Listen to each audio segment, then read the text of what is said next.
2020 എൻ്റെ വിഷയത്തെ ആസ്പദമാക്കി നാസ് ഇങ്ങനെയൊരു ചർച്ചാ സമ്മേളനം സംഘടിപ്പിക്കാൻ മുതിർന്നതിനും ആ ചർച്ചയിൽ പങ്കെടുക്കാൻ എനിക്ക് അവസരം നൽകിയതിനും എനിക്ക് നന്ദി അർപ്പിക്കുക. എത്ര പേർ സന്നിഹിതരായിരിക്കുന്നു എന്നതിലല്ല കാര്യം, നമ്മൾ അഡ്രസ്സ് ചെയ്യാൻ ഉദ്ദേശിക്കുന്ന വിഷയത്തിൻ്റെ ഗൗരവം, അതിൻ്റെ മാനം അതെത്ര വലുതാണ് എന്നതാണ് ഏറ്റവും പ്രധാനമെന്നാണ് ഞാൻ കരുതുന്നത്. പ്രത്യേകിച്ചും ഇന്നത്തെ നമ്മുടെ സാമൂഹിക സാഹചര്യത്തിൽ ബൗദ്ധികമായി വൈജ്ഞാനികമായി നമ്മുടെ സമൂഹം അനുനിമിഷം താഴേക്ക് പതിച്ചുകൊണ്ടിരിക്കുന്ന ഒരു കാലഘട്ടത്തിൽ ഒരു ബൗദ്ധിക ചർച്ച തന്നെ നമ്മുടെ സമൂഹത്തിൽ നിന്ന് അപ്രത്യക്ഷമായിക്കൊണ്ടിരിക്കുന്ന ഒരു സാഹചര്യത്തിൽ, പ്രത്യേകിച്ചും ആ ചർച്ചകളിൽ വിദ്യാർത്ഥികളും യുവാക്കളും ഒരു വിദൂരമായ കാഴ്ച മാത്രമായിരിക്കുന്ന സാഹചര്യത്തിൽ നമുക്ക് നമ്മുടെ മുന്നിലുള്ള വെല്ലുവിളികൾ വളരെ വലുതാണ്. അപ്പോൾ എന്തായാലും നാസ് ഓർഗനൈസ് ചെയ്യുന്ന ഈ ചർച്ചയിൽ നമുക്ക് ഔപചാരികമായ ഒരു ചർച്ചയല്ല എല്ലാവരും വിഷയത്തെ സംബന്ധിച്ചൊരു ഇൻട്രൊഡക്ഷനാണ് ഞാനിപ്പോൾ അവതരിപ്പിക്കാൻ ആഗ്രഹിക്കുന്നത്. അതിനെ അടിസ്ഥാനപ്പെടുത്തി നമുക്ക് ചർച്ച ചെയ്യാം. ഒരുപക്ഷെ മുൻപ് ഈ സംബന്ധമായ ചർച്ചകൾ ഇവിടെ നടന്നിട്ടുണ്ടോ എന്ന് എനിക്കറിയില്ല.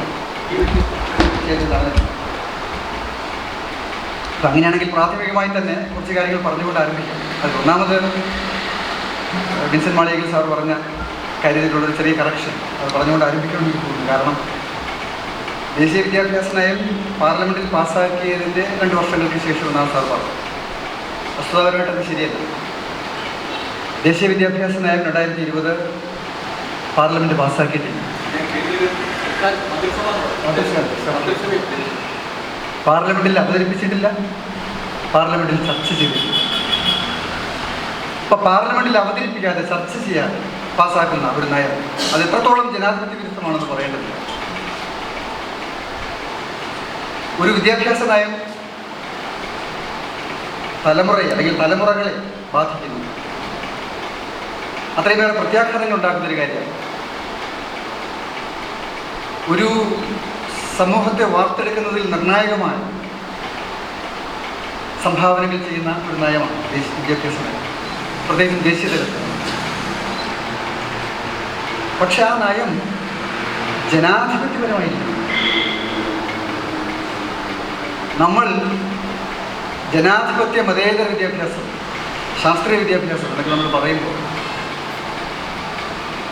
ആ വിദ്യാഭ്യാസത്തിൽ ജനാധിപത്യപരമായ അംശമുണ്ടാകണമെങ്കിൽ അതിൻ്റെ ഒന്നാമത്തെ പ്രോസസ്സ് അതൊരു ഡിസ്കഷന് വിധേയമാക്കണമെന്നാണ്. പാർലമെൻറ്റിൽ അറ്റ്ലീസ്റ്റ് അവതരിപ്പിക്കപ്പെടുക, ചർച്ച ചെയ്യപ്പെടുക. പാർലമെൻറ്റിൽ അവതരിപ്പിച്ചാലും പാസ്സാക്കാനുള്ള ഭൂരിപക്ഷം ഈ ഗവൺമെൻറ്റിനുണ്ട്.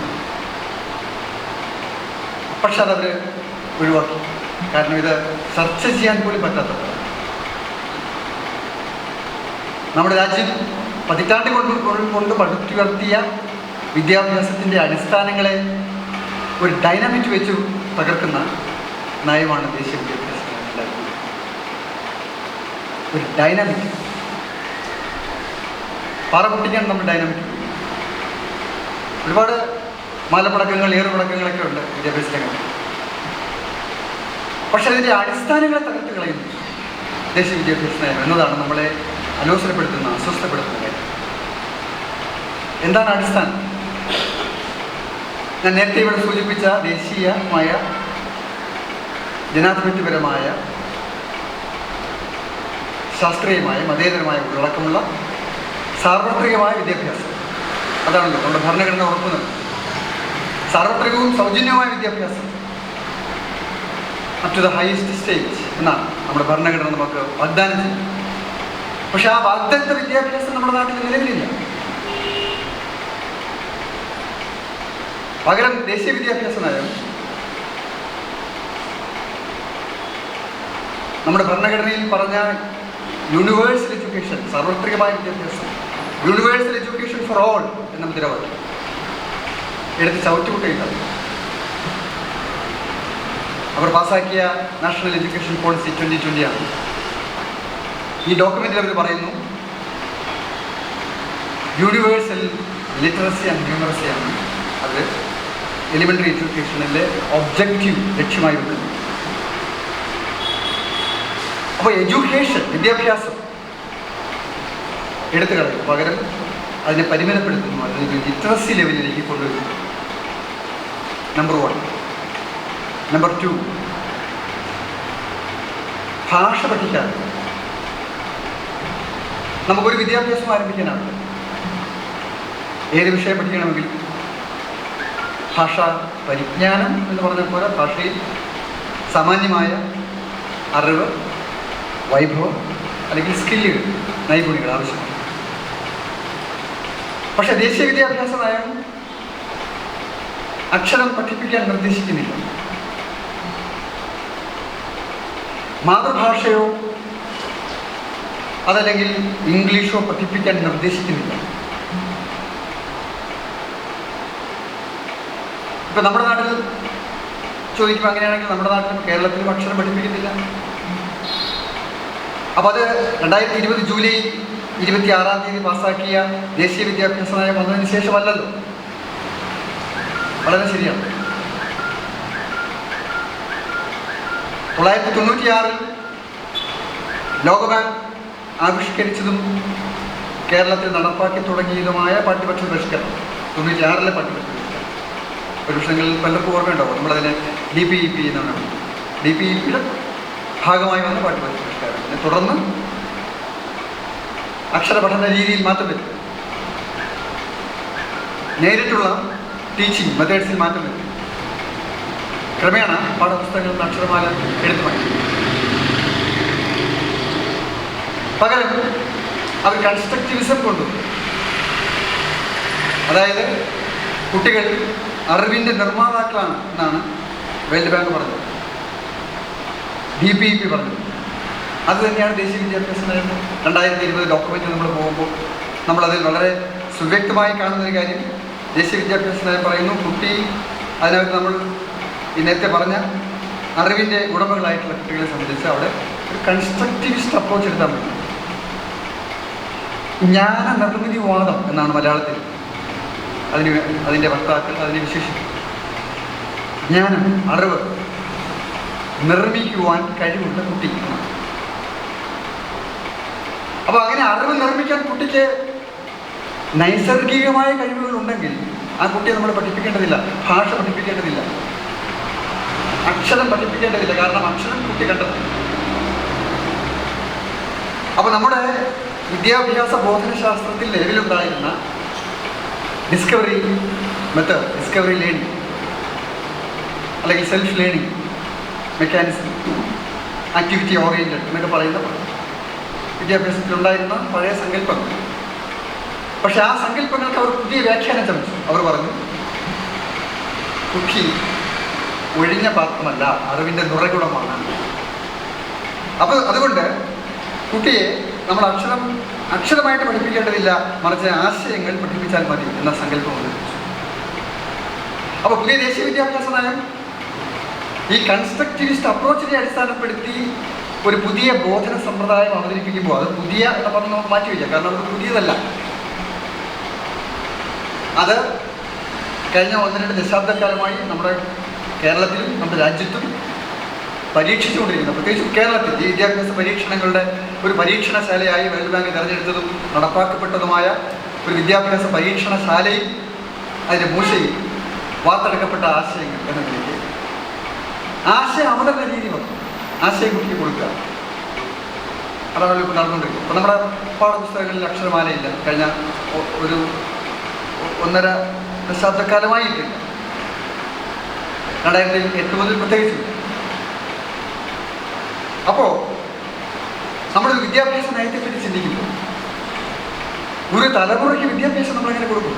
ഇപ്പോൾ നമ്മൾ പറയുന്നത് നമ്മുടെ കുട്ടികളിൽ നല്ലൊരു ശതമാനം കുട്ടികൾക്ക് 10ാം ക്ലാസ് പാസ്സായ അല്ലെങ്കിൽ ഡിഗ്രി വിദ്യാഭ്യാസത്തിൽ വരുന്ന കുട്ടികൾക്ക് ഗണിതബോധനം വേണ്ടത്ര ലഭിച്ചിട്ടില്ല, ശാസ്ത്ര അടിസ്ഥാനങ്ങളില്ല, വായനാശീലമില്ല,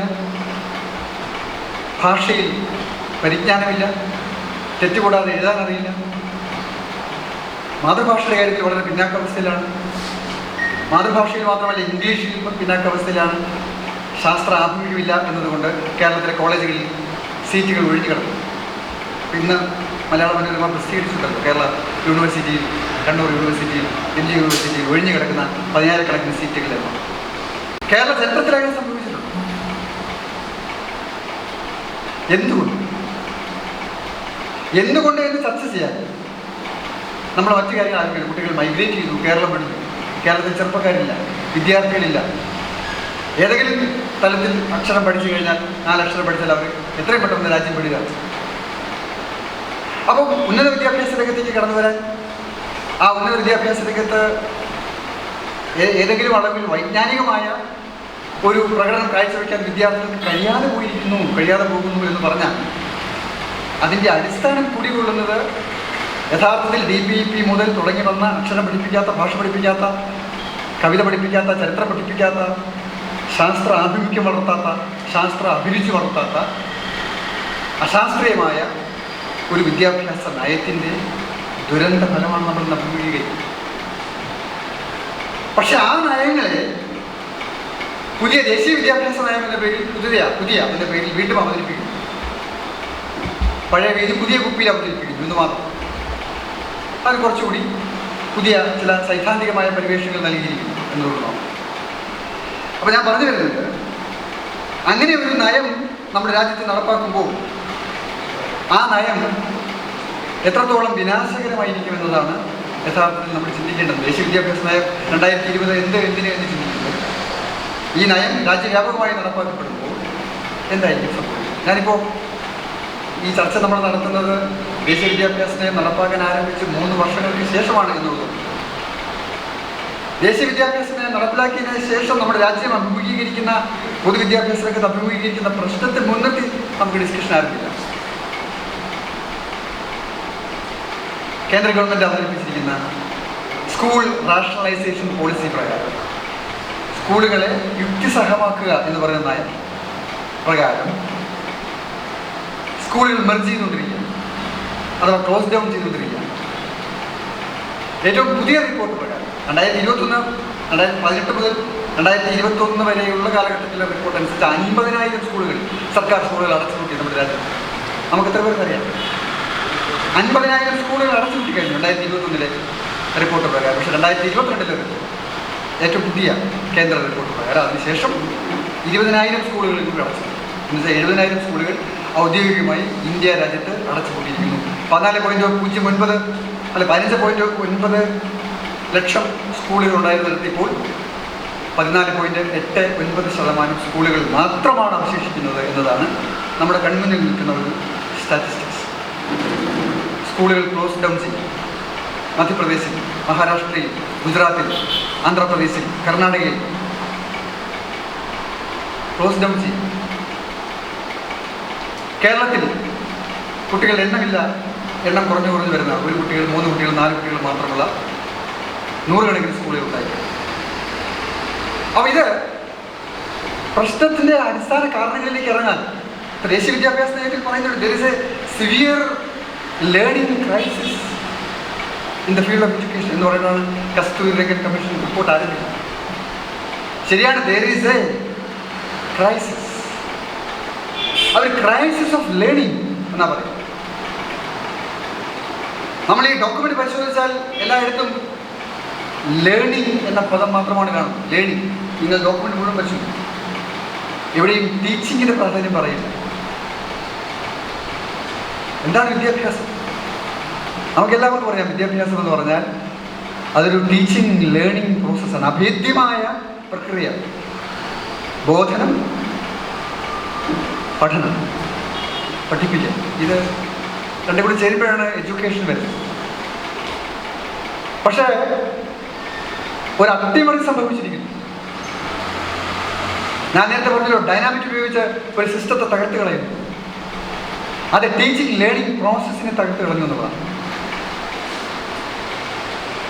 അവർ പറയുന്നു ടീച്ചിങ്, അധ്യാപനം, അതിൽ മാറ്റം വരണം. അധ്യാപകൻ ഫെസിലിറ്റേറ്റർ മാത്രമായാൽ മതി എന്നാണ്, അതല്ലെങ്കിൽ മെൻഡർ മാത്രമായാൽ മതി എന്നാണ് ദേശീയ വിദ്യാഭ്യാസ നയം പറയുന്നത്. DPEP പറഞ്ഞത് തന്നെയാണ് ദേശീയ വിദ്യാഭ്യാസ നയം ആവർത്തിക്കുന്നത്. എന്തുകൊണ്ട് ടീച്ചർ ആകണ്ട? കാരണം ഈ ഡോക്യുമെന്റ് വിശദീകരിക്കുന്നത്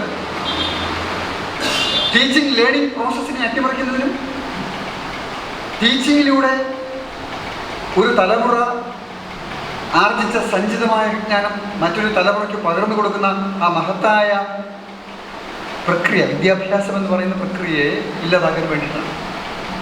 ടീച്ചിങ്ങിലേക്ക് പിന്നെ വിദ്യാഭ്യാസം ഇല്ല. അവർ പറയുന്നു ലേണിംഗ്. കേരള കരിക്കുലം ഫ്രെയിംവർക്കിൽ പറയുന്നുണ്ട് പഠനം പാൽപായസമാണെന്ന് നേരത്തെ പറഞ്ഞു. പഠനം സെൽഫ് ലേണിംഗ് ആണ്, സ്വയം പഠനമാണെന്ന് പറഞ്ഞു. അവിടെ ലേണിംഗ് ജോയ്ഫുൾ ലേണിംഗ് ആണെന്ന് പറഞ്ഞു. വളരെ ആസ്വാദ്യകരമായ ലേണിംഗ്. അപ്പോൾ അങ്ങനെയുള്ള മനോഹരങ്ങളായ പദപ്രയോഗങ്ങൾ നമുക്ക് ഇതിനകത്ത് കാണാം. പക്ഷേ ആ പദപ്രയോഗങ്ങളിലൊപ്പം അവർ പഠന സമ്പ്രദായത്തിൽ വരുത്തിയ മാറ്റം ഡിസിപ്ലിൻസ് പഠിപ്പിക്കാതിരിക്കാറുണ്ട്. ഡിസിപ്ലിൻ, അതായത് വിഷയ പഠനമേഖല. മലയാളം ഒരു വിഷയ പഠനം, ഇംഗ്ലീഷ് ഒരു വിഷയ പഠനം, ഫിസിക്സ് ഒരു വിഷയ പഠനം. അങ്ങനെ വിഷയ പഠനത്തെ ഇല്ലാതാക്കി കളയാം. അതിനെന്ത് വേണം? അതിന് മൾട്ടി ഡിസിപ്ലിനറി അപ്രോച്ച് കൊണ്ടുവരണം. ദേശീയ വിദ്യാഭ്യാസ നയം പറയുന്നു നമുക്ക് ഡിസിപ്ലിൻസ് വേണ്ട, പകരം മൾട്ടി ഡിസിപ്ലിനറി അപ്രോച്ച് 1ാം ക്ലാസ് മുതൽ ആവിഷ്കരിക്കേണ്ടതാണ്. 1ാം ക്ലാസ് മുതൽ ഹയർ എഡ്യൂക്കേഷൻ തലത്തിൽ വരെ മൾട്ടി ഡിസിപ്ലിനറി അപ്രോച്ച് മതി. എന്താണ് മൾട്ടി ഡിസിപ്ലിനറി അപ്രോച്ച്? വ്യത്യസ്തങ്ങളായ വിഷയങ്ങളെ ഇൻ്റഗ്രേറ്റ് ചെയ്ത് പഠിപ്പിക്കുന്ന സമ്പ്രദായം. മലയാളമായി പഠിപ്പിക്കാതിരിക്കുന്ന സമ്പ്രദായമാണ്. ശാസ്ത്രമായി പഠിപ്പിക്കാതിരിക്കുന്ന സമ്പ്രദായമാണ്. ഗണിതമായി പഠിപ്പിക്കാതിരിക്കുന്ന സമ്പ്രദായത്തെയാണ് അവർ ഇവിടെ മൾട്ടി ഡിസിപ്ലിനറി അപ്രോച്ച് എന്ന് പറയുന്നത്. അപ്പോൾ ഗണിതാധ്യാപകരുണ്ടാവില്ല, മലയാളം അധ്യാപകരുണ്ടാവില്ല, ഭാഷാധ്യാപകരുണ്ടാവും, പ്രത്യേകം ഇംഗ്ലീഷ് ഭാഷ പ്രത്യേക അധ്യാപകർ. ഓരോ സബ്ജക്റ്റിന് വിഷയബന്ധിതമായ പഠനം ഉണ്ടാവില്ല, വിഷയബന്ധിതമായ അധ്യാപകരുണ്ടാവില്ല, വിഷയബന്ധിത മേഖലകളുണ്ടാവില്ല എന്ന് പറഞ്ഞാൽ വിദ്യാഭ്യാസം ഉണ്ടാകില്ല എന്നാണ് പറഞ്ഞത്. അപ്പോൾ ഇന്റർ ഡിസിപ്ലിനറി അപ്രോച്ചിന് പകരം നമ്മുടെ രാജ്യത്തുണ്ടായിരുന്ന വിഷയങ്ങളെ പഠിക്കുകയും പിന്നീട് പൂരകമായ വിഷയങ്ങളെ കോംപ്ലിമെൻ്ററി സപ്ലിമെൻ്ററി സബ്ജക്ട്സ് നിലയ്ക്ക് പഠിച്ചുകൊണ്ടിരുന്ന ആ കോമ്പിനേഷൻ സബ്ജക്ട്സിനെ ഇല്ലാതാക്കുകയും അടിസ്ഥാനം മുതൽ തന്നെ ഒരു വിഷയത്തിലും കുട്ടിയുടെ ആഴം ഉണ്ടാകില്ല, ജ്ഞാനം ആർജിക്കില്ല എന്ന് ഉറപ്പാക്കുന്ന തരത്തിലുള്ള ഒരു പരിഷ്കാരമാണ് ഈ മൾട്ടി ഡിസിപ്ലിനറി അപ്രോച്ച്. ആ മൾട്ടി ഡിസിപ്ലിനറി അപ്രോച്ചിൽ അധ്യാപകൻ ഫെസിലിറ്റേറ്റർ മാത്രമാവുകയും പാഠപുസ്തകങ്ങൾ അപ്രസക്തമാവുകയും കണ്ടന്റ് ഉള്ളടക്കം എന്ന് പറയുന്നത് വൈജ്ഞാനികമാകാതിരിക്കുകയും കൂടി ചെയ്താലും അത് അക്കാദമികമായി ഒരു വൈജ്ഞാനികമായ അടിസ്ഥാനം കൂടി ഇല്ലാതിരുന്നല്ലോ. ദേശീയ വിദ്യാഭ്യാസ നയം അക്കാദമികമായ വിദ്യാഭ്യാസത്തെ പ്രൊമോട്ട് ചെയ്യുന്നില്ല, അവർ സ്കിൽ ബേസ്ഡ് എഡ്യൂക്കേഷനാണ് നേരത്തെ സാർ സൂചിപ്പിച്ചത്. ഈ സ്കിൽ എന്നതുകൊണ്ട് എന്താണ് ഉദ്ദേശിക്കുന്നത് എന്നുള്ളത് പലവട്ടം അവർ വിശദീകരിച്ചിട്ടുണ്ട്. ദേശീയ വിദ്യാഭ്യാസ നയം വിശദീകരിച്ചു, നമ്മുടെ നാഷണൽ കരിക്കുലം ഫ്രെയിംവർക്ക് അത് പലവട്ടം വിശദീകരിച്ചിട്ടുണ്ട്. ഈ ആശയങ്ങളെല്ലാം ദേശീയ വിദ്യാഭ്യാസ നയം, നാഷണൽ കരിക്കുലം ഫ്രെയിംവർക്ക്, ഇതാണ് പുതിയ ഡോക്യുമെന്റ്, അല്ലാതെ വിശദീകരിക്കുന്നുണ്ട്. ഞാനത് എല്ലാം അവതരിപ്പിക്കാൻ സമയമില്ലാത്തതുകൊണ്ട് ഞാൻ ചില ഉദാഹരണങ്ങൾ മാത്രം പറയാം. Key guiding principles for the foundation stage based on NEP 2020 പറയുന്നു, every child is capable of learning regardless of the circumstances of birth or background. Every child is capable of learning. നമ്മളത് ക്രിട്ടിക്കലായിട്ട് അനലൈസ് ചെയ്തില്ലെങ്കിൽ ശരിയാണല്ലോ, എന്താണ് കുഴപ്പമുണ്ടോ? ശരിയാണ്, ഒരർത്ഥത്തിൽ ശരിയാണ്. എല്ലാവരും കേപ്പബിളാണ്, കേപ്പബിൾ ഓഫ് ലേണിംഗ് ആണ്. അതാണ് ഞാൻ നേരത്തെ പറഞ്ഞത്. സ്വയം പഠിച്ചോളൂ, അവർ ലേൺ ചെയ്തോളൂ, നിങ്ങൾ പഠിപ്പിക്കേണ്ടതില്ല എന്നാണ് പറഞ്ഞത്. Children are natural researchers with great observation skills. അതാണ് അടുത്തത്. തീർന്നത്. Children are natural researchers. നൈസർഗികമായി തന്നെ അവർ ഗവേഷകരാണ്. അതാണ് ഞാൻ നേരത്തെ മലയാളത്തിൽ വിശദീകരിച്ചത്. അതാണ് ഇംഗ്ലീഷിൽ പറഞ്ഞിരിക്കുന്നത് നോക്കുക. Then they are constructors of their own learning experiences and express feelings and ideas through different representations. വേറൊന്നും വിശദീകരിച്ചില്ലെങ്കിൽ പോലും എന്താണ് ദേശീയ വിദ്യാഭ്യാസ നയവും നാഷണൽ കരിക്കുലം ഫ്രെയിംവർക്കും ഉദ്ദേശിക്കുന്നത്? അപ്പോൾ സ്വാഭാവികമായി ഗവേഷകരായിട്ടുള്ള വിദ്യാർത്ഥികളെ പഠിപ്പിക്കേണ്ടതില്ല. അവിടെ അധ്യാപനം അല്ലെങ്കിൽ അധ്യാപകർ അപ്രസക്തമാണ്. Then content should be drawn from the experiences of children. അടുത്ത പോയിന്റ്, ഉള്ളടക്കം കുട്ടികളുടെ അനുഭവങ്ങളിൽ നിന്ന് നമ്മൾ ചീന്തിയെടുക്കണം. അതല്ലാതെ കണ്ടിട്ട് അവർക്ക് അങ്ങോട്ട് കൊടുക്കാൻ ഉദ്ദേശിക്കുന്നില്ല.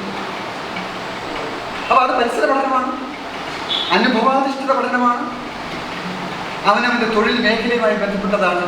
ആ തൊഴിൽ മേഖലയാണ് അവർ സ്കിൽ എന്ന് ഉദ്ദേശിക്കുന്നത്. അത് പ്രാദേശികമാണ്. ഇപ്പൊ ഇന്ത്യ പോലൊരു മഹാരാജ്യത്ത് ലക്ഷോപലക്ഷം കുട്ടികൾ അവനവൻ്റെ ചുറ്റുപാടുകളിൽ നിന്നും അവൻ്റെ അനുഭവങ്ങളിൽ നിന്നും ലേൺ ചെയ്യുന്ന, നൈസർഗികമായി ലേൺ ചെയ്യുന്ന പ്രാദേശികമായ തൊഴിൽ നൈപുണിയുടെ വിശാലമായ ഒരു ലോകം സൃഷ്ടിച്ചു കൊടുക്കുക എന്നതാണ് ദേശീയ വിദ്യാഭ്യാസ നയം വിദ്യാഭ്യാസത്തെ പുനഃസംഘടിപ്പിക്കുന്നതിലൂടെ ലക്ഷ്യമിടുന്നത് എന്നുള്ളത് വ്യത്യസ്തമായ ഭാഷകളിലൂടെ ആഗ്രഹിക്കുന്നു.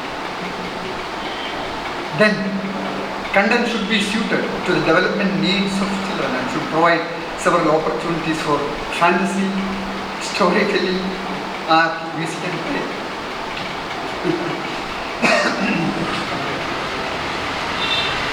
നിങ്ങൾ പക്ഷേ നമ്മളെല്ലാവരും ഒന്നാം ക്ലാസ്സിലെ പാഠപുസ്തകം നിങ്ങൾക്ക് ഓർമ്മയുണ്ടോ? നമ്മൾ പഠിച്ച പാഠപുസ്തകം എത്ര മനോഹരമായ ഒന്നാം ക്ലാസ്സിലെ പാഠപുസ്തകം. അക്ഷരങ്ങൾ പരിചയപ്പെടുത്തുന്നു, അക്ഷരങ്ങളിലൂടെ അറിവിൻ്റെ ലോകത്തേക്ക് നമ്മൾ പിച്ചവയ്ക്കുന്ന ആ പാഠപുസ്തകം. പിന്നീട് രണ്ടാം ക്ലാസ്സിൽ അതിൽ നിന്ന് സ്വാഭാവികമായി നമ്മൾ വളർച്ചയുടെ മെച്ചപ്പെടലിലേക്ക് രണ്ടാം ക്ലാസ്സിലേക്ക് വരുന്നു, കുറച്ചുകൂടി വാക്കുകളിലേക്ക് വരുന്നു, മൂന്നാം ക്ലാസ്സിൽ കുറച്ചുകൂടി ഉയർന്ന തരത്തിലേക്ക് വരുന്നു. അങ്ങനെ വിഷയബന്ധിതമായി നമ്മൾ പഠിച്ചു വന്ന ഒരു സിസ്റ്റം നമുക്കുണ്ടായിരുന്നു. ഇതെല്ലാം പോരായ്മ ഉണ്ടെങ്കിൽ ശരി, പോരായ്മകളില്ലാതല്ല ഞാൻ പറഞ്ഞു, പക്ഷെ അവിടെ ഒരു സിസ്റ്റം നമുക്കുണ്ടായിരുന്നു. ഇവിടെ അവർ പറയുന്നത് ഒരു ഫാന്റസിയുടെ ലോകത്തേക്ക് പോകണം, സ്റ്റോറി ടെല്ലിങ്ങിലേക്ക് പോകണം, അക്ഷരങ്ങൾ നിർമ്മിക്കുന്ന കൺസ്ട്രക്ടേഴ്സാണ് എന്നാണ്. ലേണിംഗ് എക്സ്പീരിയൻസസിനെ മൂർത്തരൂപം കുട്ടികൾ സ്വമേധയാ കൊടുക്കട്ടെ എന്നാണ്. Teachers should facilitate and മീഡിയേറ്റ് the learning of the children. Scaffolding should be provided by asking open-ended questions, enabling exploration. ഞാനിത് കൂടുതൽ വായിച്ചാൽ എനിക്ക് BP കൂടും. പറഞ്ഞു കഴിഞ്ഞിട്ട് അവിടെ അധ്യാപകൻ ഒരു സ്കഫോൾഡർ നോക്കാം. ഫെസിലിറ്റേറ്ററിൽ നിന്ന് സ്കഫോൾഡർ താങ്ങ് കൊടുക്കുക എന്നതാണ്, വേറൊന്നും ചെയ്യരുത്. അപ്പോ യഥാർത്ഥത്തിൽ നമ്മുടെ രാജ്യത്ത് 70,000-ഓളം സ്കൂളുകൾ ഇപ്പോൾ ഈ നിമിഷം ഏറ്റവും ലേറ്റസ്റ്റ് കണക്ക് പ്രകാരം അടച്ചുപൂട്ടുക. ഇതാണ് വിദ്യാഭ്യാസ നയമെങ്കിൽ ആ വിദ്യാഭ്യാസ നയം ലക്ഷ്യം വയ്ക്കുന്നത് സ്കൂളുകൾ അടച്ചുപൂട്ടുക എന്നുള്ളത് തന്നെയാണ്. സ്കൂളിലെ ഫണ്ടിങ്ങിൽ നിന്ന് ഗവൺമെൻറ് പിന്മാറുക എന്നുള്ളത് തന്നെയാണ്. അതിനെ പ്രാദേശികമാക്കുക എന്നുള്ളതാണ്. ഉള്ളടക്കം ദുർബലമാക്കുക എന്നതാണ്. അതിലൂടെ 10ാം ക്ലാസ് പാസ്സാകുക, അതല്ലെങ്കിൽ 10ാം ക്ലാസ് പാസ്സാവുക എന്ന് പറഞ്ഞാലിപ്പോൾ അങ്ങനെയൊന്നുമില്ലല്ലോ. All promotion. 1ാം ക്ലാസ് ചേരുന്ന കുട്ടി 10ാം ക്ലാസ് 12ാം ക്ലാസ് കിടക്കും. കാരണം ഇപ്പോൾ പുതിയ 5+3+3+4 എന്ന ഘടന കൊണ്ടുവന്നിരിക്കുന്നു. എത്ര അശാസ്ത്രീയമായ, എത്ര അസംബന്ധ ജടിലമായ ഒരു ഘടനയാണ്. നമുക്കറിയാം 1964 കോത്താരി കമ്മീഷൻ ഇന്ത്യയുടെ ദേശീയ വിദ്യാഭ്യാസ നയം നിർണ്ണയിക്കുമ്പോൾ പതിറ്റാണ്ടുകൾ കൊണ്ട് അതിന് മുമ്പുള്ള അനുഭവങ്ങളിൽ നിന്ന് ഊതിക്കാച്ചിയെടുത്ത ഒരു ദേശീയ വിദ്യാഭ്യാസ ഘടനയാണ് 10+2 എന്ന് പറയുന്നത്. 10+2+3 ഹയർ എഡ്യൂക്കേഷനാണ് കോട്ടയം. 10+2 10ാം ക്ലാസ് ഒരു ജനറൽ എഡ്യൂക്കേഷൻ, ദെൻ +2. അത് പ്രീ ഡിഗ്രി ആകാം, ഇൻ്റർമീഡിയറ്റ് ആകാം, ഹയർ സെക്കൻഡറി ആകാം. അതായിരുന്നല്ലോ നമ്മുടെ സ്ട്രക്ചർ. പക്ഷേ ദേശീയ വിദ്യാഭ്യാസ നയം കസ്തൂരിരംഗൻ കമ്മീഷൻ ആ ഘടനയെ ചവറ്റുകൂട്ടി കളയുന്നു. കോത്താരി കമ്മീഷൻ റിപ്പോർട്ട് എടുത്ത് കളയുന്നു. പകരം ആദ്യത്തെ 5 വർഷക്കാലം 3 വയസ്സ് മുതൽ 8 വയസ്സ് വരെ പ്രീ പ്രൈമറി വിദ്യാഭ്യാസമാക്കുന്നു. 1ാം ക്ലാസ്സിലും 2ാം ക്ലാസ്സിലും ഇല്ലാതാക്കുന്നു. ഔപചാരികമായ വിദ്യാഭ്യാസം നമ്മൾ 1ാം ക്ലാസ്സിൽ ഇപ്പോഴും ആരംഭിക്കുക. ദേശീയ വിദ്യാഭ്യാസ നയപ്രകാരം 1ാം ക്ലാസ്സും 2ാം ക്ലാസ്സും അവസാനിപ്പിക്കുകയും 3 വയസ്സ് മുതൽ 8 വയസ്സ് വരെയുള്ള പ്രീ പ്രൈമറി വിദ്യാഭ്യാസത്തിൻ്റെ നോൺ ഫോർമൽ എഡ്യൂക്കേഷൻ സിസ്റ്റത്തിൻ്റെ ഭാഗമാക്കി മാറ്റുകയും അവിടെ അക്ഷര പഠനം നിരോധിക്കുകയും ചെയ്തു. Pre primary education non ഫോർമലാണ്.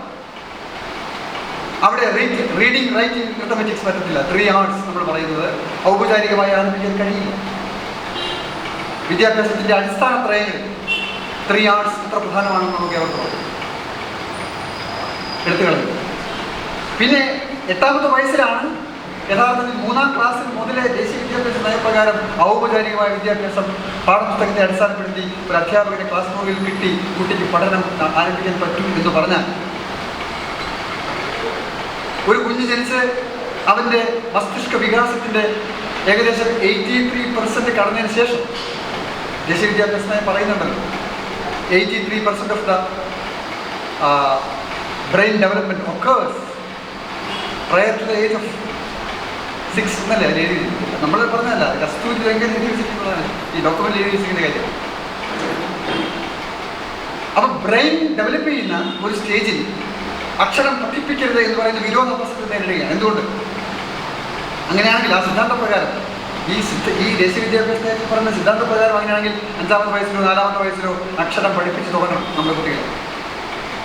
കാരണം 6ാമത്തെ വയസ്സിൽ ഈ പറയുന്ന പ്രകാരം 83% കളക്ടർ. പക്ഷേ അത് പറഞ്ഞിട്ട് തൊട്ടടുത്ത സെന്റൻസിൽ പക്ഷേ ഈ പറയുന്ന പുതിയ സ്ട്രക്ചർ അവതരിപ്പിക്കും. 5 എന്ന് പറഞ്ഞാൽ 3 മുതൽ 8 വരെ, 8 മുതൽ 12 വരെ, 12 മുതൽ 15 വരെ, ഇങ്ങനെ 3 സ്റ്റേജസ് ആയിട്ടിരിക്കുന്നു. അതിനുശേഷം 8ാം ക്ലാസ് വരെയുള്ള സിസ്റ്റം അതിലങ്ങനെ മാറ്റുകയാണ്. പക്ഷെ 3ാമത്തെ ക്ലാസ്സിൽ പോലും പാഠപുസ്തക ബന്ധിതമായ വിദ്യാഭ്യാസം ഇല്ല ഇതിനകത്ത്. അതാണ് നമ്മളെ ഏറ്റവും അധികം അസ്വസ്ഥപ്പെടുത്തുന്ന ഒരു കാര്യം. പാഠപുസ്തകത്തെ അവർ ഇതിനകത്ത് കൊണ്ടുവരുന്നില്ല. അല്ലെങ്കിൽ ഈ ഡോക്യുമെന്റ് വായിച്ചു വളരെ അപകടകരമായ ഒരു അപ്രോച്ചാണ് അതിൽ അവതരിപ്പിച്ചു പോരുന്നത്. അങ്ങനെയാണെങ്കിൽ നമുക്ക് എങ്ങനെയാണ് നമ്മുടെ കുട്ടികൾക്ക് പഠിക്കാൻ പറ്റുക? പക്ഷെ എന്താ പഠിക്കേണ്ടത്? ദേശീയ വിദ്യാഭ്യാസ നയം പറയുന്നു, every student will take a 1-year long course during grades 6 to 8. That gives a survey and hands-on experience of a sampling of important vocational crafts such as carpentry, electric work, metal work, gardening, pottery making, etc. as decided by states and local communities and as mapped by local skilling agencies. ഇതിലെവിടെയാണ് വിദ്യാഭ്യാസം? 6ാം class മുതൽ 8ാം class വരെ. ഞാൻ പറഞ്ഞു 1ാം ക്ലാസ്സും 2ാം ക്ലാസ്സും ഇല്ല. 3ാം class മുതൽ ഔപചാരികമായ വിദ്യാഭ്യാസം യഥാർത്ഥത്തിൽ പാഠപുസ്തക അടിസ്ഥാനത്തിൽ ആരംഭിക്കുന്നില്ല. ഇപ്പം ഞാൻ വായിച്ചത് 6 മുതൽ 8 വരെയുള്ള കാര്യങ്ങൾ. 6 മുതൽ 8 വരെയുള്ള കാര്യങ്ങൾ കാർപ്പൻട്രി പഠിപ്പിക്കാനാണ്. കാർപ്പൻട്രി കരകൗശല വിദ്യ പഠിപ്പിക്കാൻ, ആശാരിപ്പണി പഠിപ്പിക്കാൻ, ഇലക്ട്രിക് വർക്ക് പഠിപ്പിക്കാൻ, മെറ്റൽ വർക്ക് പഠിപ്പിക്കാൻ, ഗാർഡനിങ് പഠിപ്പിക്കാൻ. വിദ്യാഭ്യാസമൊഴികെ, ശാസ്ത്രമൊഴികെ, സാഹിത്യമൊഴികെ, ചരിത്രമൊഴികെ, ഭാഷയൊഴികെ മറ്റെല്ലാം 6ാം ക്ലാസ് മുതൽ പഠിപ്പിക്കാൻ. ഞാനിത് വിശദീകരിക്കുന്നില്ല, കാരണം അത്രയുമേറെ നമ്മളെ സംബന്ധിച്ച് നമ്മൾ തകർന്നു പോകുന്ന നമുക്ക് സങ്കല്പിക്കാനാകും. ഒരു വിദ്യാഭ്യാസ നയത്തെ സംബന്ധിച്ചിടത്തോളം ഒരുപക്ഷെ ഇങ്ങനൊരു വിദ്യാഭ്യാസ നയം ഞാൻ നേരത്തെ പറഞ്ഞല്ലോ, പാർലമെന്റിൽ അവതരിപ്പിക്കാത്തത് എന്തുകൊണ്ട്? ഈ നയം അവതരിപ്പിച്ച് പാർലമെന്റിൽ പാസ്സാക്കാനുള്ള ധൈര്യം ഗവൺമെന്റ് ഇല്ലാതെ. അതുകൊണ്ടാണ് അവർക്കറിയാം അത് അത്രയുമേറെ നിലനിൽക്കുന്ന നമ്മൾ പതിറ്റാണ്ടുകൾ കൊണ്ട് പടുത്തുയർത്തിയ ജനാധിപത്യ വിദ്യാഭ്യാസത്തിൻ്റെ, ശാസ്ത്രീയ വിദ്യാഭ്യാസത്തിൻ്റെ, മതേതര വിദ്യാഭ്യാസത്തിൻ്റെ ഉള്ളടക്കത്തെ, അതിൻ്റെ ഘടനയെ, അതിൻ്റെ ബോധന സമ്പ്രദായത്തെ, അതിൻ്റെ പരീക്ഷാ പദ്ധതികളെ മുഴുവൻ അട്ടിമറിക്കുന്നതാണ് ഈ നയം എന്നതുകൊണ്ട് ആ നയം അവർ അവതരിപ്പിച്ചില്ല. പകരം അവർ കൺസ്ട്രക്റ്റിവിസത്തിൻ്റെ പുതിയ ഒരു വാചാടവും അവതരിപ്പിക്കുക മാത്രമാണ് ചെയ്തത്. എന്ന് മാത്രമല്ല, science, arts, curricular, extra curricular, academic, vocational, non vocational എന്നൊക്കെയുള്ള വിഭജനം പാഠ്യപദ്ധതിയുടെ ഇതിൽ നിന്ന് അവർ ഒഴിവാക്കും. സയൻസായിട്ട് പഠിപ്പിക്കേണ്ട എന്നാ പറയുന്നത്. എത്ര അശാസ്ത്രീയമായ, എത്ര അസംബന്ധമായ ഒരു കാര്യം. ഓർത്ത് നോക്കുക, അതൊക്കെ പറയാൻ പറ്റും. ആർട്സിൽ തന്നെ എല്ലാ വിഷയങ്ങളും ഒരുപോലെയല്ല. ഇപ്പം ഭാഷാ വിഷയങ്ങളും ചരിത്ര വിഷയങ്ങളും സാമൂഹ്യശാസ്ത്ര വിഷയങ്ങൾ പൊതുവിലും ആ സാമൂഹ്യശാസ്ത്ര വിഷയങ്ങളിലെ ഓരോ വിഷയത്തിൻ്റെയും ഫോർമുലകൾ, ഓരോ വിഷയത്തിൻ്റെയും ബോധന രീതികൾ ഡിഫറൻ്റാണ്. ഒരേപോലെ പഠിപ്പിക്കാൻ പറ്റും. ശാസ്ത്രം എടുത്താൽ ഫിസിക്സിൻ്റെ ഫോർമുല അല്ലല്ലോ നമ്മൾ കെമിസ്ട്രി പ്രയോഗിക്കും. കെമിസ്ട്രി ആയി പഠിപ്പിക്കണം, അല്ലെങ്കിൽ കെമിസ്ട്രി പഠിക്കാൻ പറ്റും. ഫിസിക്സ് ആയിട്ട് പഠിപ്പിക്കണം, അല്ലെങ്കിൽ ഫിസിക്സ് പഠിക്കാൻ പറ്റും.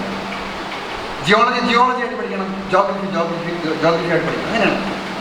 അപ്പോൾ ശാസ്ത്രത്തിൻ്റെ അവാന്തര വിഭാഗങ്ങൾ, ഓരോ ശാസ്ത്രത്തിൻ്റെയും ബ്രാഞ്ചസ് പ്രത്യേകം പഠിപ്പിക്കണം, അതാണ് അതിൻ്റെ സങ്കല്പം. പക്ഷെ അതിനെല്ലാം അവർ എടുത്തു കളയുന്നു എന്ന് മാത്രമല്ല, കണ്ടതില്ലാതാക്കും. ദേശീയ വിദ്യാഭ്യാസ നയം പറയുന്നു national text books with local content and flavour. ഞാൻ നേരത്തെ ആദ്യം അവതരിപ്പിച്ച വിഷയം തന്നെയാണ്, പക്ഷെ ഞാൻ അവരെഴുതിയിരിക്കുന്ന സെൻറ്റൻസിലൂടെ വായിക്കാം.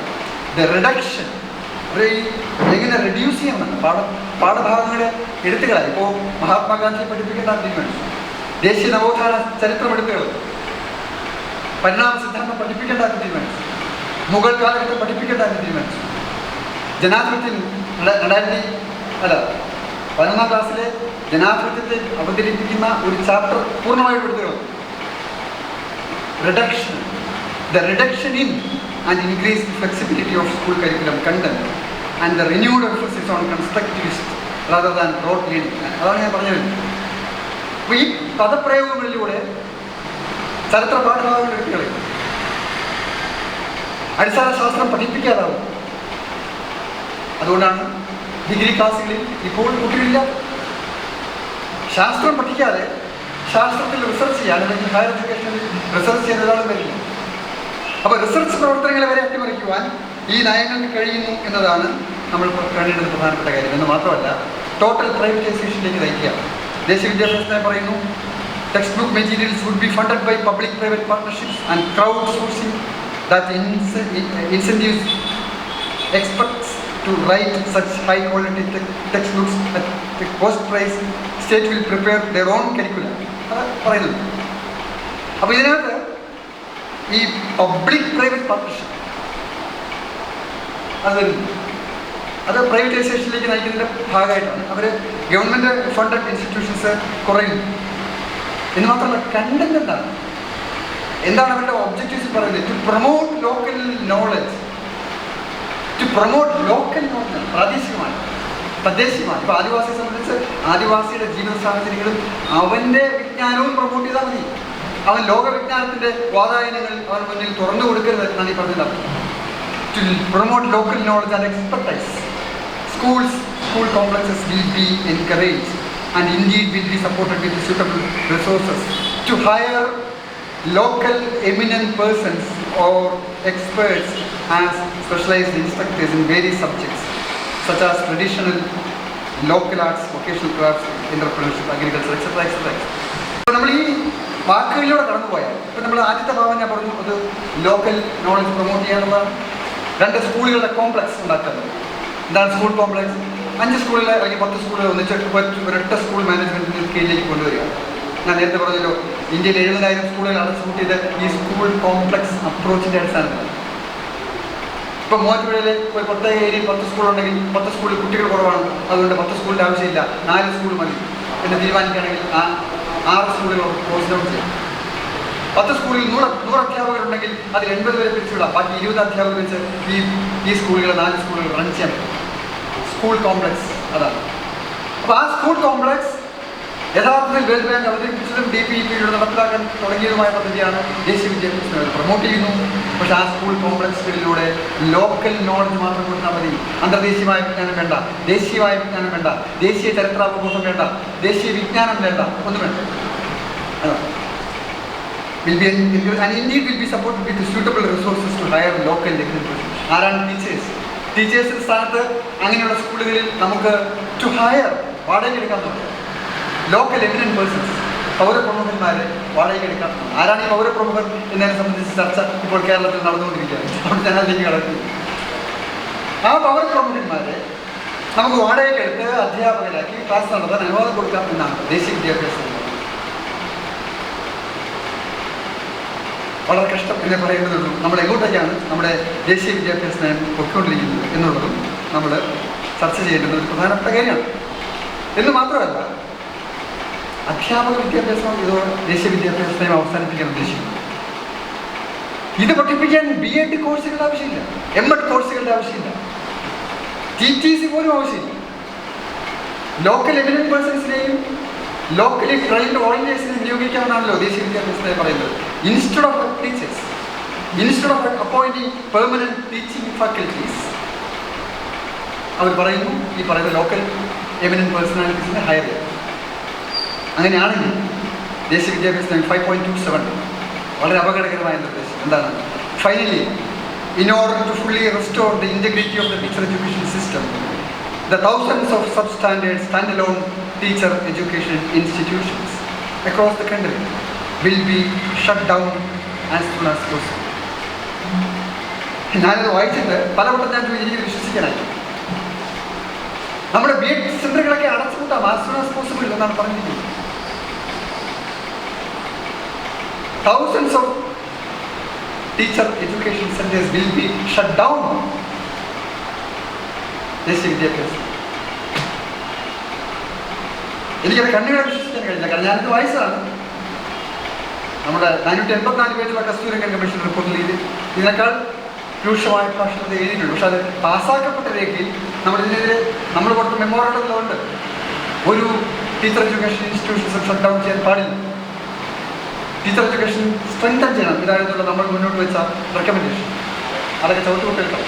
എന്നിട്ട് അവർ എഴുതി വെച്ചിരിക്കുന്നത്. അപ്പോൾ നമ്മുടെ രാജ്യത്തിൻ്റെ ഒരു സ്ഥിതിവിശേഷം എങ്ങോട്ടേക്കാണ്, നമ്മുടെ വിദ്യാഭ്യാസ മേഖല എങ്ങോട്ടേക്ക് പോകുന്നു എന്നതിൻ്റെ ഒരു ദാരുണമായ സ്ഥിതിവിശേഷമാണ് നമ്മൾ കാണുന്നത്. അത് തന്നെയാണ് ഹയർ എഡ്യൂക്കേഷൻ രംഗത്തേക്ക് വരുന്നത്. ഹയർ എഡ്യൂക്കേഷൻ രംഗത്ത് single stream higher education institutions will move towards becoming vibrant multidisciplinary institutions and higher education clusters. നമ്മളൊക്കെ സ്കൂൾ കോംപ്ലക്സസ് എന്ന് പറഞ്ഞു. പക്ഷേ ഹയർ എഡ്യൂക്കേഷനിലേക്ക് വന്നപ്പോൾ ആ പദം ഒന്ന് മാറ്റി അത് ക്ലസ്റ്ററായി.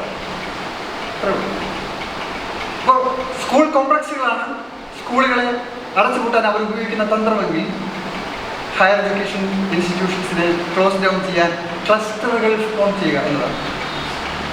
അപ്പോൾ അങ്ങനെ മൾട്ടി ഡിസിപ്ലിനറി ഇൻസ്റ്റിറ്റ്യൂഷൻസ് വിഷയങ്ങളെ വിഷയാധിഷ്ഠിതമായി പഠിപ്പിക്കാതിരിക്കുന്നത് വഴി 10ാം ക്ലാസ് പാസ്സാകുന്ന അല്ലെങ്കിൽ ഡിഗ്രി അല്ലെങ്കിൽ +2 പാസ്സാകുന്ന കുട്ടികൾക്ക് അവർക്ക് ഫിസിക്സ് മെയിൻ എടുക്കാം, അതല്ലെങ്കിൽ കെമിസ്ട്രി മെയിൻ എടുക്കാം, അല്ലെങ്കിൽ ഇംഗ്ലീഷ് ലാംഗ്വേജ് മെയിൻ എടുക്കാം എന്ന് പറയാൻ കഴിയില്ല. കാരണം അതിനുള്ള വിദ്യാഭ്യാസമില്ല. അവരെങ്ങനെയാണ് ഷേക്സ്പിയർ പഠിക്കാൻ പറ്റില്ല. അവർ ഇംഗ്ലീഷ് മെയിനാണ് സീറ്റുകൾ ഒഴിഞ്ഞു കിടക്കുന്നു. ശാസ്ത്ര വിഷയങ്ങൾക്ക് പ്രത്യേകിച്ച് പഠിക്കാനാണില്ല. പഠിക്കാനുള്ള അടിസ്ഥാനം കൊടുത്തിട്ടില്ലെന്ന്. അതാണ് പ്രശ്നം. അപ്പോൾ അവിടെ പിന്നെ ഓട്ടോണമി കൊടുക്കുക ഇൻസ്റ്റിറ്റ്യൂഷൻസ്. എന്താ പറയുന്നത്, ന്യൂ റെഗുലേറ്ററി സിസ്റ്റം. അവരൊരു പുതിയ നിയന്ത്രണ സംവിധാനം കൊണ്ടുവരും. The new regulatory system envisioned by this policy will foster this overall culture of empowerment and autonomy to innovate, including by gradually phasing out the system of affiliated colleges over a period of 15 years. നമ്മുടെ government aided കോളേജുകൾ അടുത്ത 15 വർഷത്തിനുള്ളിൽ അടച്ചുപൂട്ടും. ഈ പറഞ്ഞത് ഞാൻ വായിച്ച ഇംഗ്ലീഷിൻ്റെ അർത്ഥം. അവിടെ എനിക്ക് എൻ്റെ കണ്ണുകളെ വിശ്വസിക്കാനായില്ല. ഞാനത് വീണ്ടും വായിച്ചു നോക്കി. അങ്ങനെ പറയാൻ പറ്റും. Gradually phasing out the system of affiliated colleges. University അതിൽ അഫിലിയേറ്റ് ചെയ്യുന്ന കോളേജുകൾ, ആ system will be phasing out over a period of 15 years. By 2035, all colleges currently affiliated to a university shall secure accreditation and become autonomous degree granting colleges through a concerted national effort. അപ്പോൾ 2035 നമ്മുടെ എല്ലാ കോളേജുകളുടെ കാര്യത്തിൽ തീരുമാനമാണ്. ആ കോളേജുകൾ ഒന്നുകിൽ accreditation നേടണം, autonomous degree granting കോളേജസായി മാറുകയും സെൽഫ് ഫൈനാൻസിങ് ഇൻസ്റ്റിറ്റ്യൂഷൻസ് ആയിട്ട് മാറുകയും ഗവൺമെൻറ് ഫണ്ടിങ് അവസാനിക്കുന്നു. UGC യൂണിവേഴ്സിറ്റി ഗ്രാൻറ്റ്സ് കമ്മീഷൻ പിരിച്ചുവിടുന്നു. ഇനി കോളേജുകൾക്കോ സർവകലാശാലകൾക്കോ ഫണ്ടില്ല. എന്താ നമ്മുടെ രാജ്യത്തെ സർവകലാശാലകളുടെ ഇപ്പോഴത്തെ സമകാലികമായ ചിത്രം? ഇന്റർനാഷണൽ പഠനങ്ങളിൽ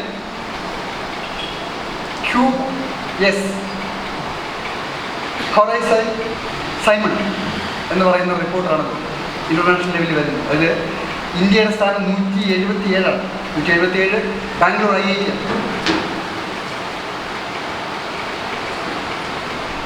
നമ്മുടെ ഇപ്പോൾ ജൈനിയുണ്ട്, നമുക്ക് ജാമിയ മിലിയ ഉണ്ട്. അത്തരം യൂണിവേഴ്സിറ്റികളൊന്നും തന്നെ, ജനറൽ യൂണിവേഴ്സിറ്റികളൊന്നും തന്നെ ലോക റാങ്കിങ്ങിൻ്റെ 100ാം സ്ഥാനത്ത് പോലും ആകെയുള്ള IIT-കൾ 177ാം സ്ഥാനം. ഖരഗ്പൂർ IIT 188ാം സ്ഥാനത്ത് നിൽക്കുന്നു. റിസർച്ചിന് കേന്ദ്ര ഗവൺമെൻറ് ഇപ്പോൾ മോദി ഗവൺമെൻറ് അനുവദിച്ചിരിക്കുന്ന ഫണ്ടിങ് പെർസെൻറ്റേജ് 0.6 ആണ്. മൊത്തം ഹയർ എഡ്യൂക്കേഷന് അനുവദിച്ചിരിക്കുന്നത് ദശാംശക്കണക്കിലാണ്. ടോട്ടൽ എഡ്യൂക്കേഷൻ്റെ GDP-യുടെ 2.6 ആണ് ആകെ അനുവദിച്ചിരിക്കുന്നത്. അത് തന്നെ കുറഞ്ഞു കുറഞ്ഞു വരും. അപ്പോൾ വിദ്യാഭ്യാസം, അതിന് ഫണ്ടിങ് ഇനി ഉണ്ടാകുമെന്ന് പ്രതീക്ഷിക്കണം. അപ്പോൾ ഓട്ടോണമസ് കോളേജുകൾ, അഫിലിയേറ്റഡ് കോളേജുകൾ നിർത്തലാക്കുക, സർവകലാശാലകൾ ക്ലോസ് ഡൗൺ ചെയ്യുക, ഈ പറയുന്ന ഓട്ടോണമസ് ഡിഗ്രി ഗ്രാൻഡിങ് ഇൻസ്റ്റിറ്റ്യൂഷൻസ് ആക്കി സെൽഫ് ഫൈനാൻസിങ് ആക്കി മാറ്റി തീർക്കുക, വിദ്യാഭ്യാസത്തെ ലോക്കലൈസ് ചെയ്യുക, ശാസ്ത്രവും അടിസ്ഥാന ഭാഷയും അടിസ്ഥാന ചരിത്രവും വൈജ്ഞാനികമായ വിഷയബന്ധിത ഗവേഷണ പ്രവർത്തനങ്ങൾ അവസാനിക്കും. നാഷണൽ റിസർച്ച് ഫൗണ്ടേഷൻ സ്ഥാപിച്ചു. ആ നാഷണൽ റിസർച്ച് ഫൗണ്ടേഷൻ ആർക്കാണ് ഇത് കൊടുക്കുക എന്നതിനെ സംബന്ധിച്ച്, ഫണ്ടിങ് കൊടുക്കുക എന്നതിനെ സംബന്ധിച്ച് തീരുമാനിക്കുന്നത് നാഷണൽ റെലവൻസ് ഉള്ള സബ്ജക്ട്സിന് മാത്രമാണ് എന്ന് തീരുമാനിച്ചു. എന്താണ് ഈ നാഷണൽ റെലവൻസ്? ആരാണ് തീരുമാനിക്കുന്നത്? നമുക്കറിയാം എന്താണ് ഈ നാഷണൽ റെലവൻസ് എന്ന്. അതിനെ സംബന്ധിക്കുന്ന പുതിയ ദേശീയ പ്രസക്തമായ സബ്ജക്റ്റ് എന്താണെന്ന് നമുക്ക് ഏവർക്കും അറിയാം. അപ്പോൾ പിന്നെ 3 വർഷം ഡിഗ്രി കോഴ്സ് പറ്റില്ല, അവസാനിപ്പിക്കുക. പകരം 4 വർഷ ഡിഗ്രി കോഴ്സിലേക്ക് സ്വിച്ച് ഓവർ ചെയ്യണം എന്നൊരാവശ്യം. The undergraduate degree will be of either 3 or 4-year duration with multiple exit options with this. Multiple exit and entry points. അപ്പോൾ നമുക്ക് 4 വർഷം, ഇപ്പോൾ പുതിയ 4 വർഷ ഡിഗ്രി കോഴ്സുകൾ ആരംഭിക്കുകയാണല്ലോ. അപ്പോൾ 3 വർഷത്തെ ബിരുദം 4 വർഷമാക്കി എക്സ്റ്റെൻഡ് ചെയ്യുന്നു. നല്ല കാര്യമാണ്. അല്ലെങ്കിൽ കുറച്ചുകൂടി കൂടുതൽ പഠിക്കാനല്ലേ, ഇരിക്കുകയല്ല. അതാണ് ഞാൻ പറഞ്ഞത്, with multiple entry and exit points ഉണ്ട്. 1 വർഷം പഠിച്ചാൽ ഡിപ്ലോമ, 2 വർഷം പഠിച്ചാൽ ഡിഗ്രി, 3 വർഷം പഠിച്ചാൽ റിസർച്ച് ലെവലിലുള്ള സാധനം, 4 വർഷം പഠിച്ചാൽ റിസർച്ച് ഡിഗ്രി. അങ്ങനെയാണ് ഈ രൂപത്തിൽ ഇതിനെ തട്ടുകളായി മാറ്റി കൊടുത്തുവിടുകയാണ്. അപ്പോൾ അത് കഴിഞ്ഞ് എക്സിറ്റ് ചെയ്യാം. 1 വർഷം പഠിച്ചാൽ എക്സിറ്റ് ചെയ്യാം. നിങ്ങൾ കോഴ്സ് പൂർത്തിയാക്കേണ്ട അവ്യവസ്ഥാപിതമാക്കുക. വ്യവസ്ഥാപിതമായ ഒരു 3 വർഷ കോഴ്സ്. നമ്മുടെ നാട്ടിൽ 3 വർഷം പഠിക്കാത്ത ഒരാൾക്ക് ഡിഗ്രി കിട്ടില്ല. കാരണം 3 വർഷം പോലും ഇപ്പോൾ നമ്മുടെ കുട്ടികൾ അത്രയും ആഴത്തിൽ പഠിക്കുന്നില്ല എന്നതുകൊണ്ട് ബുദ്ധിമുട്ടാണ്. 3 വർഷം പഠിച്ചിറങ്ങുന്ന കുട്ടികൾക്ക് സബ്ജക്റ്റിൽ ആഴമാർന്ന പഠനമില്ല. എന്താണ് ഉന്നത വിദ്യാഭ്യാസം? ഉന്നതമായ വിജ്ഞാനം ഉൽപ്പാദിപ്പിക്കുക, ഉന്നതമായ വിജ്ഞാനത്തിൻ്റെ ഉൽപ്പാദനവും പുനരുൽപാദനവും ഉറപ്പാക്കുന്ന, ആ വിജ്ഞാനത്തെ പ്രകാശിപ്പിക്കുന്ന, ആ വിജ്ഞാനത്തിന്മേൽ പുതിയ ഗവേഷണങ്ങൾ നടത്തുന്ന ഒരു സ്ഥാപനത്തെ നമ്മൾ ഉന്നത വിജ്ഞാനം, ഹയർ എഡ്യൂക്കേഷൻ ഇൻസ്റ്റിറ്റ്യൂഷൻ എന്ന് നമ്മൾ പറയുന്നു. ആ ഉന്നത വിജ്ഞാനത്തിൻ്റെ പടവുകളിലേക്ക് ഒരാൾ കടന്നു പോകണമെങ്കിൽ ആ വിഷയത്തെ സംബന്ധിക്കുന്ന വളരെ ആഴമാർന്ന ധാരണ ആവശ്യമാണ്. ഏത് വിഷയത്തിനാണെങ്കിലും ശരി. പക്ഷെ നമ്മുടെ രാജ്യം അന്ധകാരത്തിലേക്ക് പോകാൻ പോകും. റിസർച്ചിൻ്റെ എല്ലാ അടിസ്ഥാനങ്ങളും തകരാൻ പോകും. ഗവേഷണ പ്രവർത്തനങ്ങൾ ഒരു രാജ്യത്തെ തകർന്നാൽ പിന്നെ ആ രാജ്യം മുന്നോട്ട് പോകില്ല എന്നതാണ് നമ്മൾ മനസ്സിലാക്കേണ്ടത്. അവിടെ കൊണ്ടുവരാൻ പോകുന്നത് Indian knowledge system, programmes in subjects such as Indology, Indian languages, yoga, ഇതൊക്കെയാണ്. അപ്പോൾ ഈ 4 വർഷ കോഴ്സിൻ്റെ ഡിഗ്രികളിലേക്ക് അതിൻ്റെ കണ്ടന്റിലേക്ക് വന്നാൽ അതിൽ യോഗ ഉണ്ട്, ഇൻഡോളജി ഉണ്ട്, arts, history, culture, modern India, internationally relevant കരിക്കുല, ഇങ്ങനെ കുറേ സാധനങ്ങൾ കൊടുത്തിരിക്കുകയാണ്. കോർ സബ്ജക്ട്സിൽ 3ാമത്തെ സെമസ്റ്ററുകളിൽ മാത്രമാണ് കോർ സബ്ജക്റ്റ് പഠിക്കാൻ പറ്റുന്നതാണ് ഈ 4 വർഷം ഡിഗ്രി കോഴ്സ്. അപ്പോൾ ആദ്യത്തെ 2 വർഷം വേസ്റ്റ് ഓഫ് ടൈം. അപ്പോൾ 4 വർഷ ഡിഗ്രി കോഴ്സ് കൊണ്ടുവരുന്നത് ഈ 3 വർഷ ഡിഗ്രി കോഴ്സിനെ ഇല്ലാതാക്കാൻ മാത്രമല്ല, അതിലൂടെ യഥാർത്ഥത്തിൽ അക്കാദമികമായി ഇന്ന് നിലവിലുള്ള അന്തരീക്ഷത്തെ തകർക്കാൻ കൂടിയാണ്. അതിൽ തൊഴിൽ വിന്യാസമാണ് ഉദ്ദേശിക്കുന്നത്. ഉള്ളടക്കം സ്കില്ലാണ്. സ്കില്ലെന്ന് ഉദ്ദേശിക്കുന്നത് തൊഴിൽ മാത്രമാണ്. അത് തന്നെ ജോബ് ഓറിയൻറ്റഡ് ആണ്, അത് തന്നെ പ്രാദേശികമാണ്. മൾട്ടിപ്പിൾ എൻട്രി എക്സിറ്റ് പോയിന്റുകൾ വരുന്നതോടുകൂടി വിദ്യാർത്ഥികൾക്ക് എപ്പോൾ വേണമെങ്കിലും കയറാം, എപ്പോൾ വേണമെങ്കിലും ഇറങ്ങിപ്പോകാം. എല്ലാ വ്യവസ്ഥകളെയും ഇല്ലാതാക്കും. സെമസ്റ്ററുകൾ തമ്മിൽ അക്കാദമികമായ പൊരുത്തമില്ല. അക്കാദമികമായ ലിങ്കേജസ് ഇല്ല, അക്കാദമികമായ ഉള്ളടക്കമില്ല. 1-ാം വർഷവും 2-ാം വർഷവും 3-ാം വർഷവും വ്യത്യസ്തങ്ങളായ കാര്യങ്ങൾ അവതരിപ്പിക്കുന്നത് ഒരു ടോപ്പിക്കല്ല, വ്യത്യസ്തങ്ങളായ ഷോർട്ട് സാധനങ്ങളാണ്. ഹ്രസ്വമായ കാലയളവിലേക്കുള്ള പ്രോഗ്രാംസ്, അതിന് പ്രോഗ്രാംസ് എന്താ പറയുക, സബ്ജക്ട്സ് എന്ന് പോലെയല്ല. സബ്ജക്ട്സ് എല്ലാം എലിമിനേറ്റഡ് ആണ്. ഈ പറയുന്ന 4 ഇയർ ഡിഗ്രി കോഴ്സിൽ പഠിക്കുന്നവർക്ക് ബിരുദാനന്തര ബിരുദം ഇല്ലാതാവും. അതുകൊണ്ട് പിന്നെ ബിരുദാനന്തര ബിരുദമില്ല, PG കോഴ്സിനോടുകൂടി ഇല്ലാതാവും. കാരണം 4 വർഷം പഠിക്കുന്നവർ റിസർച്ച് സബ്ജക്റ്റ് അല്ല സർട്ടിഫിക്കറ്റ് കൊടുക്കുമെന്നാണ് പറഞ്ഞിരിക്കുന്നത്. അപ്പോൾ പിന്നെ PG ഇല്ല. അപ്പോൾ ഒരേ സമയം ഡിഗ്രി വിദ്യാഭ്യാസത്തെയും അതേസമയം ബിരുദ വിദ്യാഭ്യാസത്തെയും എലിമിനേറ്റ് ചെയ്യുന്ന വളരെ വളരെ അപകടകരമായ ഒരു കോഴ്സ് സ്ട്രക്ചറാണ് യഥാർത്ഥത്തിൽ ഈ 4 ഇയർ ഡിഗ്രി കോഴ്സ് എന്ന് പറയുന്നത്.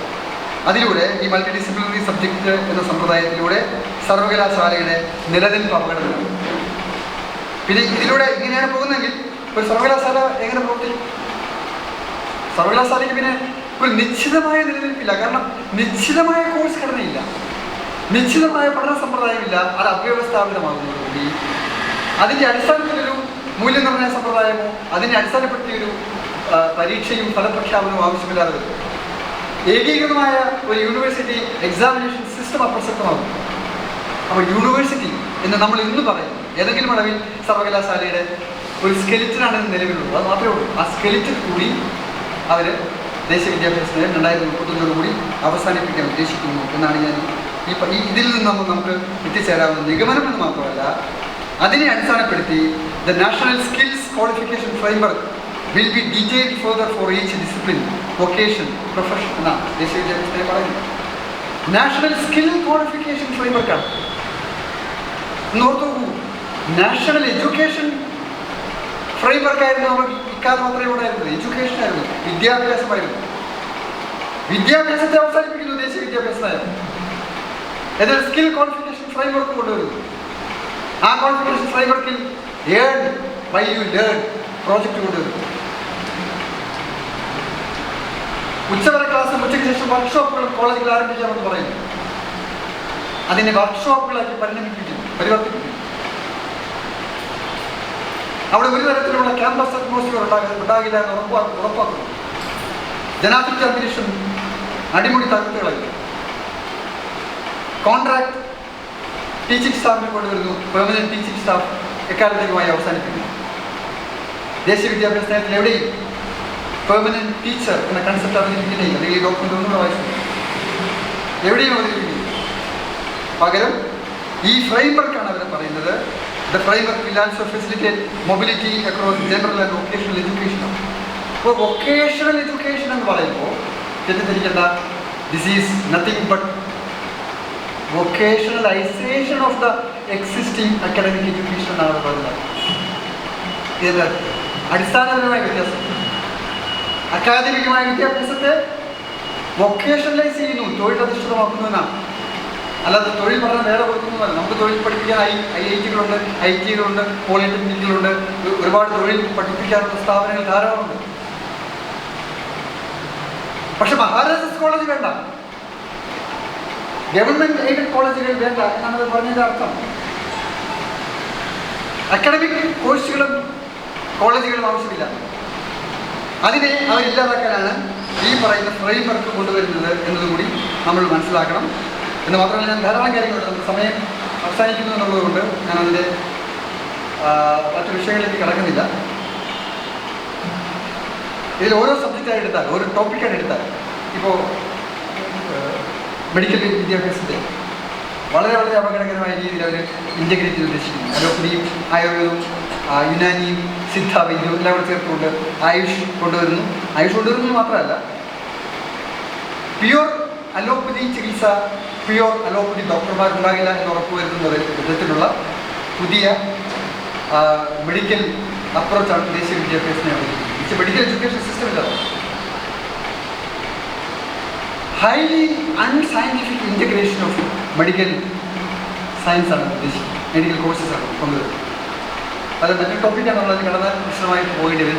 ഞാൻ സൂചിപ്പിച്ചത് അങ്ങനെ സർവമാന വിദ്യാഭ്യാസം എന്ന ആ പദത്തിന് അർഹത നേടാൻ പറ്റാത്ത തരത്തിൽ അതിനെ സംബന്ധിക്കുന്ന സകലമായ സങ്കല്പങ്ങളെ കുഴിച്ചു പോകുന്ന അതിവികലമായ വിദ്യാഭ്യാസ വിരുദ്ധമായ ദേശവിരുദ്ധമായ, മനുഷ്യവിരുദ്ധമായ ഒരു ഡീഹ്യൂമനൈസേഷൻ പ്രോസസ്സ് ആക്സിലറേറ്റ് ചെയ്യുന്ന ഒരു സ്കിൽ ക്വാളിഫിക്കേഷൻ ഫ്രെയിംവർക്കാണ് ദേശീയ വിദ്യാഭ്യാസ നയം. ഇതിന് വിദ്യാഭ്യാസവുമായി ഒരു ബന്ധമില്ല. വിദ്യാഭ്യാസം എന്ന് പറഞ്ഞാൽ മനുഷ്യനെ സൃഷ്ടിക്കുന്നതാണ് വിദ്യാഭ്യാസം. മാനവികമായ മൂല്യങ്ങൾ വളർത്തിയെടുക്കുന്നതാണ് വിദ്യാഭ്യാസം. ചിന്താശേഷി വളർത്തിയെടുക്കുന്നതാണ് വിദ്യാഭ്യാസം. അസിമിലേഷൻ ആൻഡ് ഡിസിമിനേഷൻ പ്രോസസ്സാണ് വിദ്യാഭ്യാസം. ടീച്ചിങ് ആൻഡ് ലേണിംഗ് പ്രോസസ്സാണ് വിദ്യാഭ്യാസം. അതിലൂടെ ചിന്താശേഷിയുള്ള, യുക്തിബോധമുള്ള, കാര്യകാരണ ബന്ധമുള്ള, റീസണബിളായി ചിന്തിക്കാൻ കഴിയുന്ന, ആ റീസൺസ് വളർത്തിയെടുക്കാൻ കഴിയുന്ന ഒരു തലമുറയെ സൃഷ്ടിച്ചെടുക്കുന്ന ഒരു മഹത്തായ ഉദാത്തമായ പ്രക്രിയയുടെ പേരാണ് വിദ്യാഭ്യാസം. ആ വിദ്യാഭ്യാസത്തിൻ്റെ അവശേഷിക്കുന്ന എല്ലാ മൂല്യങ്ങളും, എല്ലാ സങ്കല്പങ്ങളെയും ഇല്ലാതാക്കി കളയുന്നു. സാർവത്രിക വിദ്യാഭ്യാസം എന്ന ഭരണഘടനയുടെ സങ്കല്പങ്ങളെ അവർ ഇല്ലാതാക്കി കളയുന്നു. ജനാധിപത്യ വിദ്യാഭ്യാസത്തെ ഇല്ലാതാക്കി കളയുന്നു. സെക്കുലറിസത്തെ അട്ടിമറിക്കുന്നു. വർഗീയമായ കാഴ്ചപ്പാടുകളിലേക്ക് തിരിച്ചുവിടുന്നു. ഇന്ത്യൻ നോളജ് സിസ്റ്റം എന്ന പേരിൽ നൂറ്റാണ്ടുകൾ പുറകിലേക്ക് നമ്മുടെ വേദഗണിത കാലഘട്ടത്തിലേക്ക് നമ്മുടെ രാജ്യത്തെ തിരിച്ചുവിടുന്നു. ശാസ്ത്രം പഠിപ്പിക്കുന്നില്ല, അക്ഷരമാല എടുക്കുക. ഇതിൽ പരം രാജ്യദ്രോഹപരമായ ഒരു നയം ഇനി നമ്മുടെ രാജ്യത്ത് വരാനില്ല. അതാണ് ഞാൻ പറഞ്ഞത്. ഇതൊരു ഡൈനാമിക് സെക്കുലർ സയൻറ്റിഫിക് ഡെമോക്രറ്റിക് സിസ്റ്റത്തെ പൊളിക്കാൻ കേന്ദ്ര ഗവൺമെൻറ് ആവിഷ്കരിച്ചിരിക്കുന്നതും സംസ്ഥാന ഗവൺമെൻറ് നടപ്പിലാക്കിക്കൊണ്ടിരിക്കുന്നതുമായ ഒരു ഡൈനാമിക്കാണ് ന്യൂ നാഷണൽ എഡ്യൂക്കേഷൻ പോളിസി. അതിനെതിരായി വിദ്യാഭ്യാസത്തെ രക്ഷിക്കാനുള്ള ഒരു വലിയ പോരാട്ടത്തിൽ നമ്മൾ തുടക്കം കുറിക്കണം.